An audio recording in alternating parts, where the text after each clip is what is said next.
ఇగో అన్ని ఐడీలు బ్లాక్ అయినాయి. ఈ ఓలాలో ఏమో నా ఓలా ఐడి కొడుతుంటే ఇది బైక్ వస్తుంది.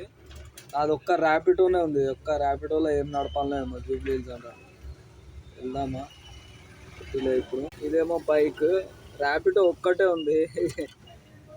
నేను ఫోన్ రీస్టోర్ కొట్టినుండే, దానివల్ల ఓలా లాగిన్ అవ్వట్లేదు. ఊబర్ ఏమో ఐడి బ్లాక్, ఇది గిట బ్లాక్ అయింది. ఈ ఒక్క దాంట్లోనే కొడుతున్నా 205 రూపాయలు. నాకేమో మినిమమ్ 200 బుకింగ్ వస్తుంది. 200 పైనే రావాలి, అప్పుడైతేనే వెళ్ళాలని అనిపిస్తుంది. ఇదేమో బుకింగ్లో పడతలేదు. ఈ బుట్ట అంట. నాకేమో ఈ బుట్ట కొట్టే బుద్ధి అవుతలేదు. ఈ ర్యాపిడోలో ఏమో లాంగ్ వస్తలేదు. ఓలా ఏమో వాడదు, లాగిన్ అవుతలేదు. ఏం చేయాలో ఏమో. ఏం బుకింగ్లు రా ఆయన 200